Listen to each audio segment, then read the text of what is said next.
मैं आपसे स्टार्ट कर। बताइए रेहान। वालेकुम।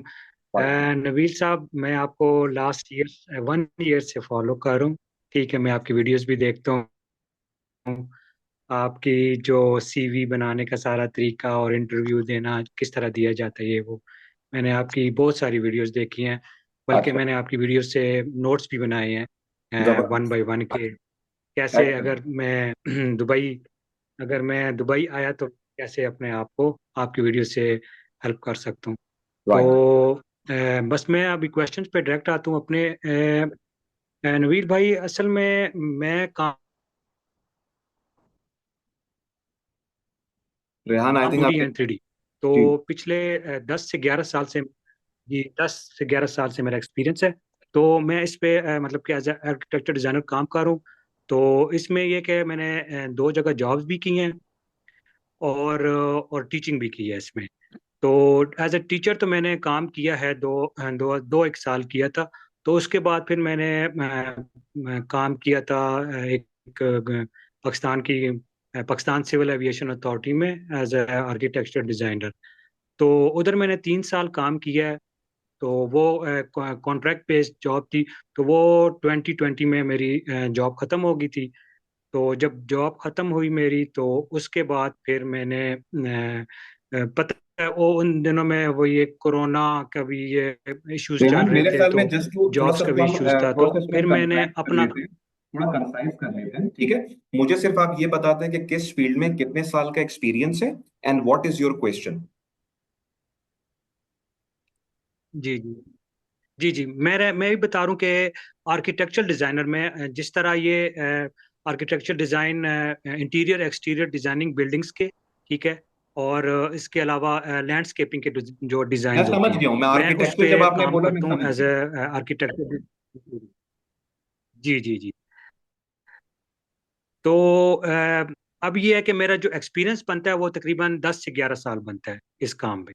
ठीक है। लेकिन अभी लास्ट 5 ईयर से मैं एज अ फ्रीलांस काम कर रहा हूँ, यही इसी इसी फील्ड काफ़ी मैं काम कर चुका हूँ एज अ फ्रीलांसर। तो लेकिन अब मैं सोच रहा था कि मैं मूव करूँ दुबई, मूव करना चाहता हूँ अपने इसी काम में, क्योंकि पहले तो मैं यहाँ पे काम कर रहा था, मुझे इतना नहीं श्योरिटी थी कि मैं, क्योंकि ये वही पाकिस्तान का एक्सपीरियंस ये वो। तो लेकिन मैं जब से अभी एज अ फ्रीलांस काम कर रहा हूँ, तो इंटरनेशनली के साथ मैं ऑलरेडी काम। लेकिन मेन ठीक है। मसला यही है कि ये आ रहा है कि सबसे बड़ा कि दुबई मूव कैसे करें, क्योंकि आपको पता है वीज़ा पॉलिसीज में काफ़ी स्ट्रिक्ट हो गए हैं। और दूसरा, अगर मैं वहाँ पहुँच जाता हूँ, आ जाता हूँ, तो वहाँ पे मेरे लिए कितनी अपॉर्चुनिटी होगी मेरे काम पे। ठीक है। और मैं जब मैं कहीं भी इंटरव्यू देने जाता हूँ, तो मेरे पास कितने परसेंट चांसेस होंगे कि मैं हायर हो सही है। जाऊँ। क्लियर हो गया हूँ ठीक मैं, है। आपकी तो बस क्वेश्चन ये क्लियर हो मैं गई। पूछना चाहता था कि अगर मैं वहाँ आ जाऊँ तो करेंगे। क्लियर हो गया हूँ। पहली बात तो कर देते हैं कि what is the scope of architectural design in in in जी दुबई, जी ठीक है। आपको पता होगा कि दुनिया में दुबई, यूएई एक ऐसी जगह है जहाँ पे कंस्ट्रक्शन बहुत ज्यादा होती है और अभी तो अगले लेवल पे चली गई है ना यहाँ पे, ठीक है। तो आपकी जो फील्ड है ना, मुझे उसकी डिमांड यहाँ पे बहुत ज्यादा नजर आती है, ठीक है, जी आर्किटेक्चर डिजाइन। और मुझसे अभी बहुत ज्यादा लोगों ने पेड सेशंस लिए हैं और उसमें काफी सारे इत्तेफाक से आर्किटेक्चर की साइड के लोग थे, ठीक है। तो in terms of scope of work, अच्छा खासा मुझे यहाँ पे आपकी फील्ड का स्कोप नजर आता है, ठीक है। दूसरी चीज ये है कि आपको यहाँ पे जॉब कैसे मिलेगी, क्या करना चाहिए। आप चाहे किसी भी फील्ड के हों, चाहे वो आपकी फील्ड हो, चाहे वो brand marketing, accounts, finance, supply chain, HR, तरीका वही होता है जो मैं अपनी वीडियोस में बताता हूं कि आप चार चीजों पे आपको काम करके आना है, विच इज रिज्यूमे प्रॉपर बना हुआ होना चाहिए, इंटरव्यू की अच्छी तरह तैयारी करके आए, कम्युनिकेशन स्किल्स थोड़ी सी रीजनेबल हो। इसका हरगिज ये मकसद नहीं कि बिल्कुल गोरों की तरह फर इंग्लिश बोलें। सिर्फ ये है कि इंटरव्यू जब आपका हो तो आप कम्युनिकेट इफेक्टिवली आप कर सकें, अपने आप को प्रेजेंट कर सकें, ठीक है। और चौथी चीज है नेटवर्किंग। जब आप यहां पे आए तो आप नेटवर्किंग करें। कोई भी बंदा, इररेस्पेक्टिव ऑफ उसका कोई भी एक्सपीरियंस है, किसी भी फील्ड से वो बिलोंग करता है, अगर वो ये चार चीजें करके यहाँ पे आ रहा है, ही और she will get the job, ठीक है। आई थिंक यही दो मोटे मोटे आपके क्वेश्चन थे। उसके अलावा अगर कोई चीज आपसे पूछनी है तो आप बता दें। मेरे ख्याल में यही चीज थी, स्कोप क्या है और आपको जी करना जी क्या बस चाहिए। जी जी बस ये हो गया, लेकिन अब मेन मसला ये है कि पिछले एक साल से मैं ट्राई कर रहा हूँ दुबई के यू लिए, विल क्योंकि मुझे नेवर एवर मेरे कुछ गेट अ फ्रेंड जॉब जो डायरेक्टली ऑलरेडी फ्रॉम इस काम। पाकिस्तान, ये तो मैं वीडियो में कितनी बार बता चुका हूँ, ये तो मैं। जी यू आर इन पाकिस्तान जी राइट जी, ये नाउ तो राइट। मुझे पता है जी, ये तो हाँ। मुझे पता है। जी जी। तो ये मैं सिर्फ यही कोशिश कर रहा हूँ, क्योंकि अभी लास्ट 1 ईयर से मैं ट्राई कर रहा हूँ। तो बस अब यही कोशिश है कि या तो कोई विजिट वीज़ा हो जाए, क्योंकि अभी वहाँ पे वीज़ा पॉलिसीज काफ़ी स्ट्रिक्ट हो गई हैं इस वजह से। बस मेरा मतलब कि एक खुद पे देखो यकीन है रेहान, कि मैं वहाँ पे मैं अगर इस पहुंच पॉइंट को जाऊंगा कंक्लूड कर देता तो। हूँ, मैं कंक्लूड कर देता हूँ इस पॉइंट जी को, ठीक है। आपने, हाँ सही, मुझे याद आ गया, आपने ये भी पूछा था कि जब वीजा में इश्यूज चल रहे हैं तो हमें क्या करना चाहिए, ठीक है। जी मुझे जब जी भी जी लोग जी, ये ये भी बोलते हैं बात। ना कि सर वीजा बंद है तो हमें क्या करना चाहिए, तो मेरा उनसे एक रिबटल क्वेश्चन ये होता है कि इमेजिन करें आज रात न्यूज आ जाती है कि वीजा खुल गए, ठीक है। अब आप मुझे बताएं, इंटरव्यू की तैयारी कर ली, रिज्यूमे बना लिया, फाइनेंशियल वायबिलिटी कर ली, अकाउंट में 6 से 8 लाख पड़े हुए हैं, अगर ये सारी चीजें हैं ना, तब तो सही है कि हम लोगों को वीजा वेट, ये मैं देखे मैं क्यों कह रहा हूँ ये बात देखें। मैं लक को हमेशा इस तरह डिफाइन करता हूं, किस्मत को। Luck is what when preparation meets opportunity, ठीक है। व्हेन द अपॉर्चुनिटी जी knocks the door you should be prepared, ठीक है। तो अभी अगर कल ये आ जाता है कि यार हमारे ना वीजा खुल गए जाके, तो आप ये देखिए कि आपको क्या क्या तैयारी करनी है। रिज्यूमे जिसमें टाइम लगेगा, इंटरव्यू में 15-20 दिन, 1 महीना लग जाता है रिज्यूमे को प्रोफिशिएंट अपनी मतलब प्रैक्टिस करने के अंदर, ठीक है। फिर फाइनेंशियल वायबिलिटी 6 से 8 लाख रुपए जमा करने में। तो वो कहते हैं ना कि जब जंग नहीं होती ना तो जंगों की तैयारी होती है। तो वही रूल यहाँ पे भी एप्लीकेबल है। जी जब वीजा नहीं है ना तो ये बाकी चीजों की ये तैयारी का टाइम, ठीक है। Luck is what when preparation meets opportunity. तैयारी पूरी रखें। ये मैं आपको बताऊं, एनी टाइम सून इंशाल्लाह मुझे लग रहा है ये खुल जाएगा। ये कोई पहली बार नहीं हुआ कि उन्होंने वीजा बंद किया है, ये इससे पहले 10 बार पहले हो चुका है। लेकिन वो शॉर्ट शॉर्ट टर्म ड्यूरेशन के लिए होता था, मसला आता था, थोड़ा कैंसिल वैंसिल होते थे, फिर खुल जाता था। इस चूंकि मुझे पर्सनली ये लगता है कि हमारी गवर्नमेंट की तरफ से कोई खास ना मेजर्स नहीं लिए गए कर्व डाउन करने के लिए जो बैगर्स यहाँ पे आते हैं उनको, इस जी जी बार जी इन्होंने प्रोलॉन्ग कर दिया। इस बार उन्होंने बोला भाई कुछ करो यार, मतलब तब जाके हम करेंगे। और मैंने कोई हाई लेवल का डेजिग्नेट कोई, मैं डेलीगेट भी नहीं देखा, मैंने डेलीगेशन भी नहीं देखा कि जो यहाँ पे आए इनको मतलब बातचीत करे कि यार क्या है ही नहीं वो सब चीजें, ठीक है। तो मैं सिर्फ इसको कंक्लूड इस तरह करूंगा, अपनी प्रिपरेशन पूरी रखें, ठीक है। आपकी जब प्रिपरेशन कंप्लीट हो जाए जी तो ताकि जैसे ही ये वीजा खुले उसके बाद आप यहाँ पे आ जाए। यहाँ पे आने के और भी होता है, यहाँ पे लोग ट्रेड लाइसेंस लेके आ सकते हैं, इंडिपेंडेंट वीजा लेके आ सकते हैं, फ्रीलांस वीजा लेके आ सकते हैं, लेकिन वो थोड़ी कॉस्टली चीज होती है, ठीक है। तो मैं अभी आपको वो प्रेफर नहीं जी करूंगा, जी पहले आप पूरी तैयारी कर लें। जब तैयारी हो जाए, जी आप रेडी हैं, सब कुछ रेडी है, और फिर वीजे का कोई प्रॉब्लम आ रहा हो, देन यू कैन, आप मुझे व्हाट्सएप पे मैसेज कर दिएगा कि सर अब ये सिचुएशन, आप बताएं क्या करना चाहिए। इंशाल्लाह टाइम निकाल के मैं आपको बता जी दूंगा कि what should be your course of action, जी ठीक जी, है। वो तो ठीक है। वह लास्ट 1 ईयर से तो मैं तैयारी तो कर रहा हूँ। ठीक है, बकाया आपने मुझे हर चीज़ क्लियर कर दी है कि और मुझे और क्या तैयारी करनी चाहिए। और आपको तो बस अपनी तरफ एक से बात मैं तो। और बोलूंगा, एक बात और बोलूंगा, पाकिस्तान से बिल्कुल भी कोई अप्लाई करने की जरूरत नहीं है। लोग ये साइकोलॉजिकल पॉइंट नहीं अच्छा। समझते कि जब आप अप्लाई करते हैं ना, हाँ ठीक है, आप ये सोच रहे होते हैं यार चलो कोई तीर लग जाएगा, ठीक है। लेकिन जब आप अपनी किसी भी चीज के अंदर एफर्ट लगा रहे होते हैं ना, तो आप अपनी एक्सपेक्टेशंस अपने सबकॉन्शियस के अंदर बिल्ड कर देते हैं। You are not the only one जिसने जी मुझे जी अप्रोच किया और बोला है कि सर मैं 1 साल हो गया, यार बंदा फील करता है यार कि 1 साल में एक कॉल तो आनी चाहिए ना। तो मैं सिंपल सा मैं लोगों को ये बताता जी हूँ, जी why would a recruiter go all the way to Pakistan, India, Bangladesh to hire someone, जब यहाँ पे हजारों की तादाद में आर्किटेक्चर यहाँ पे अवेलेबल है। क्यों जाएगा बंदा पाकिस्तान में हायर करने के लिए? There is no reason. ये बिल्कुल ऐसी ही बात है कि मैं यहाँ से बोलूं कि यार मुझे सिंगापुर में अपॉर्चुनिटी मिल जाए, क्या है मेरे पास सिंगर जो मैं सिंगापुरियन मार्केट के लिए मैं वो हूं, ठीक है। तो अप्लाई करने की भी जरूरत जी जी नहीं है। लोग अक्सर ये कहते हैं कोई बात नहीं अप्लाई कर दें, नहीं यार, करियर इस तरह नहीं बनाए जाते, प्रॉपर उसके तरीके होते हैं, ठीक है। तो बस तैयारी करें और उसके बाद जब तैयारी हो जाए इंशाल्लाह, फिर आप मुझे मैसेज कर देगा, मैं आपको बता दूंगा कि मतलब अगर कोई फ्रीलांस वीजा होगा। मैं रिकमेंड बिल्कुल नहीं करता, क्योंकि फ्रीलांस वीजा, इंडिपेंडेंट वीजा 8 से 10 हजार दरम का आता है, और जैसे ही आपकी जॉब जी लगेगी जी यहाँ जी पे वो सारे पैसे आपके जाया हो जाएंगे। तो इसलिए मैं रिकमेंड नहीं करता कि अपने जी 8-10 लाख रुपए कोई बंदा खर्च करे, ठीक है। जी।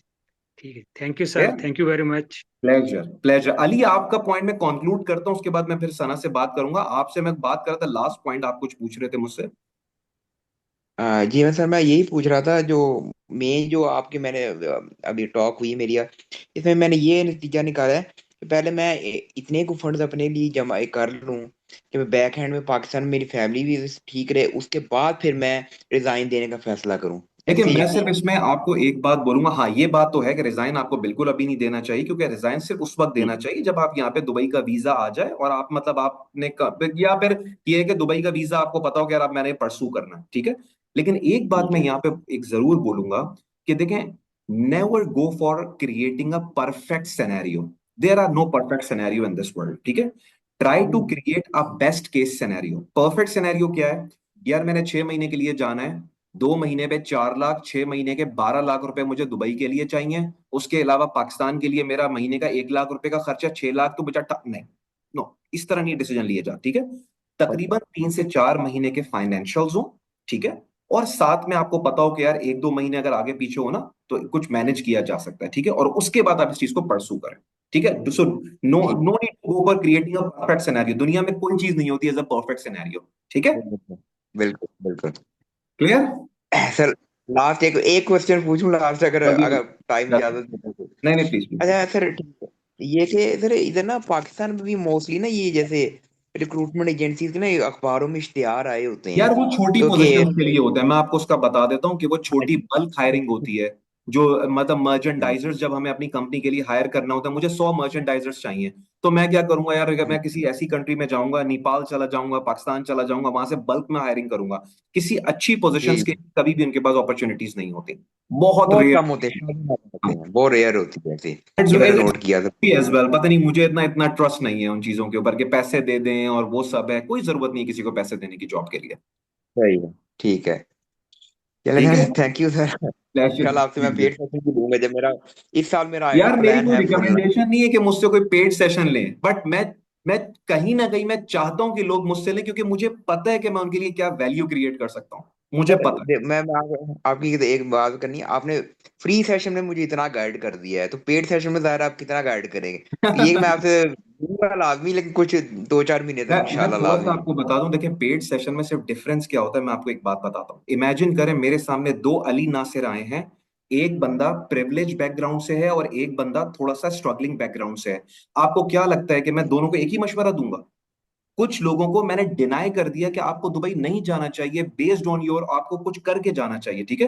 तो जो पेड सेशन होते हैं ना, उसमें बंदे का प्रोफाइल, बंदे का एक्सपीरियंस, बंदे की करंट सैलरी, बंदे की जो उसके ऊपर डिपेंडेंट्स कितने हैं, उसका फाइनेंशियल, मैं पूरा समझ के फिर मैं उसको बताता हूँ कि आपके लिए कोर्स ऑफ एक्शन क्या होना चाहिए, ठीक है। ठीक हो गया। सही है। चलें। ठीक है। चलें, जज़ाकल्लाह सर। प्लेजर सना। जज़ाकल्लाह। क्विकली, टाइम चूंकि ओके। कम है, if you can open your camera that would be better because it allows N interactive conversation. नहीं कर सकती, दैट्स टोटली फाइन। मैं कैमरे के बगैर ही करूंगी। ठीक है, that's fine, that's I fine. Will more comfortable. ठीक है। अच्छा सर, मेरा जो अभी मेन, पहले मैं अपना थोड़ा इंट्रोडक्शन दे देती हूँ कि सना, मैं अभी इस सॉरी, टाइम पे आप थोड़ी जी। सी अनलकी हैं कि टाइम बहुत कम है, ठीक है। तो आप एक काम करें, क्वेश्चन पूछें मुझे, जो उससे पूछना होगा मैं आपसे पूछ लूंगा मैं। ठीक है, मैं फिर थोड़ा सा ही उसको बता देती हूँ कि मैं इस टाइम पे हाँ, सीएमए फाइनलिस्ट हूँ। मेरा सीएमए भी क्वालिफाई नहीं हुआ। I am a chartered management accountant, लेकिन क्वालिफाइड नहीं है, सिर्फ एक पेपर रहता है। और मैं राइट इस टाइम पे पाकिस्तान में एक बहुत अच्छी वेल नोन कंपनी में टेलीकॉम में काम कर रही हूँ। राइट। मेरा ऑलमोस्ट 3 इयर्स का एक्सपीरियंस है, जिसमें मेरी इंटर्नशिप्स भी हैं, और मेरी ऑलमोस्ट 2 साल का जो सब एक्सपीरियंस है कॉर्पोरेट के अंदर, कॉर्पोरेट इंडस्ट्री है। अब मेरा जो मेन क्वेश्चन जो है मेरा वो ये है कि मैंने अभी ये चीज़ सुनी भी है, और मेरी फैमिली के कुछ लोग भी जो हैं वो दुबई में होते हैं, कि सीएमए के ऊपर वर्क वीज़ा नहीं लग रहा, कि अगर मैं सीएमए क्वालिफाई करके आती हूँ, क्योंकि मैंने आना क्वालिफाई करने के बाद ही है, क्योंकि वो ज़्यादा आपकी सैलरी के अंदर जो सा वो एक इम्पैक्ट क्रिएट करता है। तो उसके ऊपर क्या है कि वीजा सच्ची में उसमें वही है कि वीजा उसमें नहीं लग रहे सीएमएस के ऊपर, वर्क वीजा बैन है, जिसमें एसीसीए सीए और सीएमएस वगैरह भी बैन हुए हुए थे पिछले दिनों। तो क्या अभी भी वही सिनेरियो चल रहा है कि वो बैन है, क्योंकि जो लोग जा रहे हैं वो भी क्लर्क वीजा लगवा के उसके बाद वो जॉब कंटिन्यू कर रहे हैं। तो इसमें क्या हो रहा है? मुझे आप यकीन करें, आप पता नहीं कॉल पे थी नहीं थी जब मैं कह रहा था कि हमारे जो रिलेटिव्स है ना, वो माशाल्लाह ऐसी इंफॉर्मेशन पास करते हैं। मतलब आप इमेजिन करें कि एक अच्छी कंट्री एसीसीए को बैन कर देगी, सीएमए को बैन कर देगी और क्लर्क के वीजा ओपन कर देगी।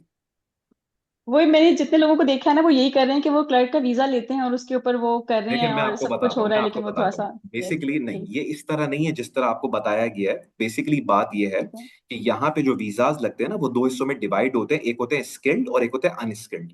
स्किल्ड लेबर उनको कहा जाता है जिन्होंने ग्रेजुएशन या मास्टर्स किया हुआ होता है, और जिन्होंने सिर्फ 12th तक पढ़ा हुआ होता है, 12th स्टैंडर्ड तक, उनको अनस्किल्ड में जाते हैं। ठीक है, ये जितनी भी सर्टिफिकेशंस है ना, एसीसीए, सीएमए, इसके साथ एक छोटा सा ड्रॉबैक ये है कि डिस्पाइट द फैक्ट है ऑल आर प्रोफेशनल जो है सर्टिफिकेशंस हैं, लेकिन इनके ऊपर वीजे का लोगों को हमेशा प्रॉब्लम आता है। ये यहाँ पे ये पता नहीं क्यों है, हालांकि मुझे समझ में नहीं आता है कि कोई बंदा सीए करके आ रहा है, सीएमए करके आ रहा है, एसीसीए करके आ रहा है, सीएफए करके आ रहा है, तो ये तो प्रोफेशनल डिग्रीज हैं, लेकिन इसको ना समहाउ इनके सिस्टम के अंदर भी ना यहाँ पे इस तरह कंसिडर किया जाता है। ठीक है, कि ये जो है यहाँ पे जो है ग्रेजुएशन की डिग्री में नहीं आते। तो जनरली लोग यहाँ पे क्या करते हैं कि वो कोई बीकॉम वगैरह या इस टाइप की कोई चीज करके आते हैं, ताकि वीजा के लिए वो बैचलर की डिग्री जो है ना वो काम आ जाए। ये होता है अच्छा, यहाँ मेरा पे। इस टाइम पे बैचलर्स नहीं है। मैंने बैचलर नहीं किया, मैंने डायरेक्ट आईकॉम करने के बाद मैं सीएमए में आई हूँ। हाँ, जनरली तो जाहिर मेरा सी भी बात है, बैचलर बैचलर की वाला वो कोई नहीं है। जरूरत भी नहीं होती, जाहिर सी बात है, जब आप एक प्रोफेशनल डिग्री ले रहे होते हैं तो कोई जरूरत नहीं होती। लेकिन ये मैं आपको बता दूं कि एक छोटा सा ड्रॉबैक है यहाँ पे, कि मुझे लगता है कि वाकई में ये एसीसीए वगैरह, और क्योंकि मेरी जितने भी दोस्त हैं ना, मेरे क्लोज सर्कल के अंदर, मैं एक वाहिद ब्रांड और मार्केटिंग का बंदा हूँ, वो सारे एसीसी और इस साइड के बंदे हैं, सीए वाले हैं, सीएफए वाले हैं।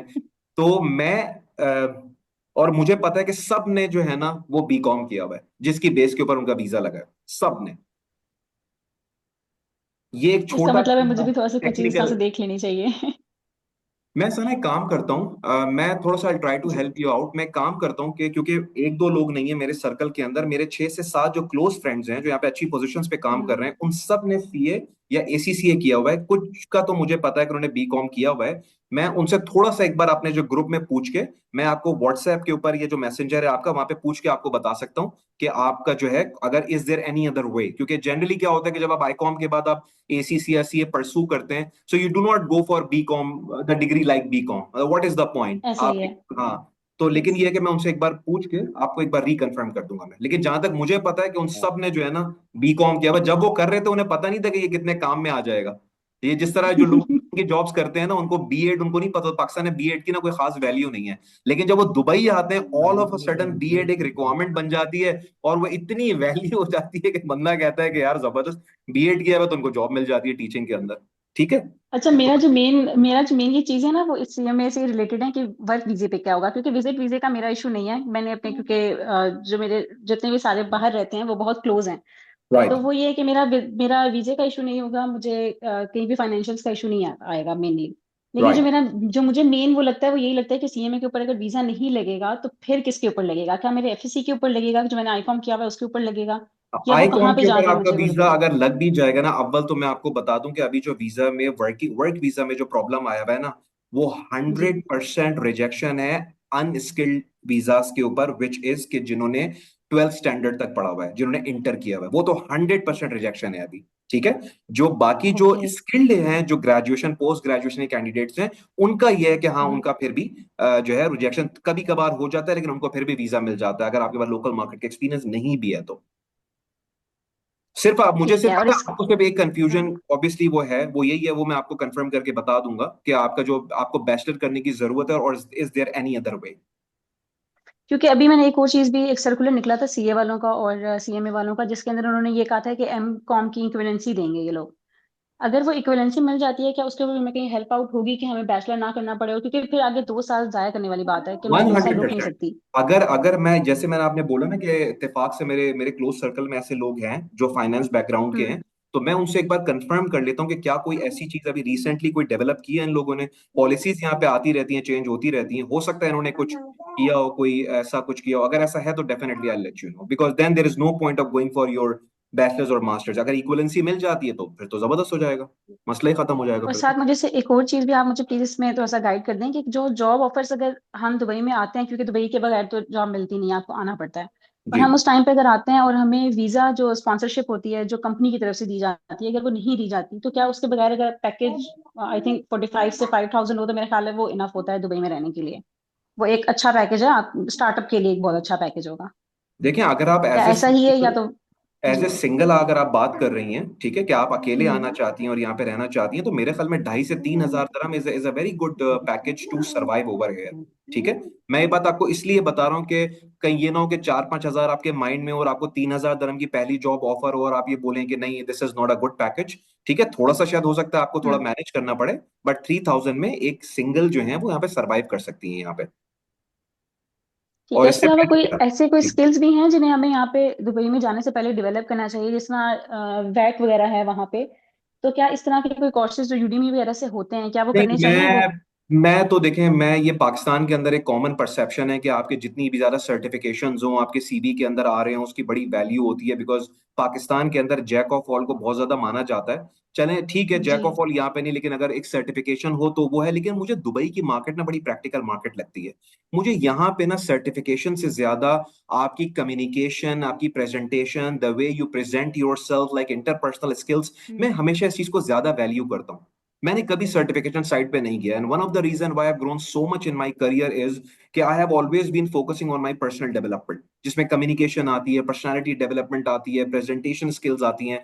तो आप वैट का इस तरह का कोई, अगर आपको इजीली मिल सकता है तो आप कर सकती हैं, लेकिन ये ऑनलाइन कोर्सेज ना कोई बहुत ज्यादा सीवी के अंदर वैल्यू नहीं ऐड कर रहे थे, क्योंकि मुझे लगता है कि CMA itself is a very strong qualification to pursue your finance career. तो उसके बाद सर्टिफिकेशन की कोई वैल्यू नहीं होती है। यस, ऐसा ही है। और उस पे भी इशू है कि उस पे वीजे रिजेक्ट हो जाते हैं क्योंकि वन स्किल में हाँ चला जाता है और वहां पे फिर इश्यूज आ जाते हैं। जी। ऐसा, इसके अलावा कोई और ऐसी ऐसी कौन सी मेजरली इंडस्ट्रीज हैं जो जिनमें जाना ज्यादा बेहतर होता है एज कम्पेयर टू कि अगर आप फर्म्स वगैरह का? क्योंकि मेरा फर्म का एक्सपीरियंस नहीं है, मेरा डायरेक्ट कॉर्पोरेट का एक्सपीरियंस है और मैं डायरेक्ट कॉर्पोरेट में ही गई हूँ। ठीक है, राइट। तो क्या फर्म्स का एक्सपीरियंस भी कहीं ना कहीं काउंट होता है कि आपके पास पीछे फर्म्स का एक्सपीरियंस होना चाहिए, कॉर्पोरेट का ना हो, या ये चीजें भी कहीं ना कहीं लैक करती हैं? मुझे नहीं लगता कि ऐसी कोई चीज भी रिक्वायरमेंट होती है। देखिए, मैं हमेशा लोगों से कहता हूं कि आपको ना कभी भी इंडस्ट्री स्पेसिफिक नहीं होना चाहिए, हमेशा अपने रोल्स को हम्म ओपन रखना चाहिए। ठीक है, मैंने यहाँ पे डिफरेंट ऑर्गेनाइजेशंस में काम किया है, और जो मेरे दोस्त हैं वो यहाँ पे बहुत डिफरेंट डाइवर्सिफाइड ऑर्गेनाइजेशंस के साथ काम कर रहे हैं। मैंने हर बंदे को हर फील्ड के अंदर बहुत अच्छे पैसे कमाते हुए देखा। अब जैसे मैं एक मिसाल देता हूँ, हम सबको पता है कि जीसीसी के अंदर पेट्रोलियम की इंडस्ट्री के अंदर जो जॉब्स हैं वो यस बड़ी जबरदस्त हाई पे की लगती हैं। ठीक है, जनरली एक बात यस बता रहा हूँ। दैट डज नॉट मीन कि जिस इंडस्ट्री से मैं बिलोंग करता हूँ, एफएमसीजी, वहां पे कहीं भी लेस है। अगर मैं अपनी सैलरीज आपको बता दूं जो मेरे फ्लोर पे लोग ले रहे हैं, या मैं जो सैलरी ले रहा हूँ यहाँ पे, तो आप सरप्राइज हो जाएंगे। तो मैंने ये देखा है, ये बंदे पे डिपेंड करता है कि वो बंदा इटसेल्फ एक कंपनी के लिए क्या वैल्यू क्रिएट कर रहा है, इररिस्पेक्टिव ऑफ कि वो कौन सी इंडस्ट्री से बिलोंग करता है। मैंने आईटी इंडस्ट्री में लोगों को पैसे बनाते हुए देखा है, मैंने एफएमसीजी के अंदर, मैंने किसी भी आप इंडस्ट्री को उठा के देख लें। तो मैं हमेशा लोगों से ये कहता हूं कि अपने आप को वैल्यूएबल बनाने के ऊपर काम करें। We all have our areas of improvement. ठीक है, अपने एरियाज ऑफ इंप्रूवमेंट डिफाइन करके उसके ऊपर काम करें, आप हर इंडस्ट्री के लिए एलिजिबल हो जाएंगे। और इसके अलावा मुझे सिर्फ एक और चीज़ पे एक गाइडेंस चाहिए कि क्या मुझे इस टाइम पे पाकिस्तान में जॉब स्विच करनी चाहिए? क्योंकि अगर मैं बाहर का सोच रही हूँ तो मेरा ख्याल है कि मुझे नहीं करनी चाहिए। तो आप इसमें क्या गाइड करते हैं कि मुझे अभी स्विच नहीं करनी चाहिए, मैं सीधा बाहर का ही देखूं, या यहाँ पे देखिए, स्विच मैं ये करके अगर कहता हूँ कि अच्छा पैकेज देखें, मिलता है तो चली जाऊँ? देखिए मैं आपको ये बोलूंगा जाके कि जब हम कहते हैं कि हमें जॉब स्विच करनी चाहिए नहीं करनी चाहिए, डिपेंड करता है कि व्हाट इज द अपॉर्चुनिटी जो आपको ऑफर हो रही है। ठीक है, फॉर एग्जांपल एक बंदा 1 लाख रुपए के ऊपर है और 1,30,000 रुपए की जॉब ऑफर हो रही है, तो बंदा बोलता है जरूरत क्या है। लेकिन अगर एक बंदे हम्म को बड़ी फर्म में अच्छी पोजीशन, अच्छी सैलरी के ऊपर ऑफर हो रही है, या इन तीन चीजों में से कोई भी एक ऐसी चीज है जो उसकी सीवी को स्ट्रॉन्ग कर रही है, उसकी करियर प्रोग्रेशन को दिखा रही है, तो फिर बंदा बोले ठीक है, कोई बात नहीं, अभी चले जाते हैं यहाँ पे। ठीक है, तो ये डिपेंड करता है, it hmm varies from opportunity to opportunity. किसी बड़ी फर्म के अंदर, या किसी बड़ी अच्छी पोजीशन के ऊपर, या किसी बड़ी अच्छी सैलरी के ऊपर अगर आपको पोजीशन मिले तो आपको जाना चाहिए। स्मॉल स्विचेस नहीं करने चाहिए अगर आपको परसू करना है दुबई के अंदर। ये मेरा अपना ओपिनियन है। ठीक है। वीजे वाला बस आप मुझे वो पूछ के बताएंगे सीएमए के ऊपर, है ना? मैं आपको बाकी बता दूंगा, आई चले, एम मैं गुड टू गो। आप मुझे अगर दोस्त एक मैसेज, मैं आपको 1-2 दिन में बता दूंगा। अगर मैं नहीं करूं तो आप मुझे सिंपल से एक मैसेज कर दिएगा मेरे मैसेंजर के ऊपर, जस्ट टू रिमाइंड मी। ठीक है, मैं उनसे फिर डन पूछ के सर, बता दूंगा उनसे। डन। ठीक है, यस, चले, डन। आई होप कि आज का सेशन अच्छा रहा होगा। मैंने कोशिश की थोड़ा सा टाइम निकाल के कुछ वैल्यू ऐड करूं आप सब लोगों के लिए, एंड इंशाल्लाह देखें नेक्स्ट सेशन में फिर कनेक्ट करते हैं। I wish you guys all the very best. ठीक थैंक यू है, सो मच। चले, thank you, thank you. Take care, अल्लाह हाफिज। हाफिज। Thank you. अल्लाह हाफिज। Very much. अल्लाह हाफिज।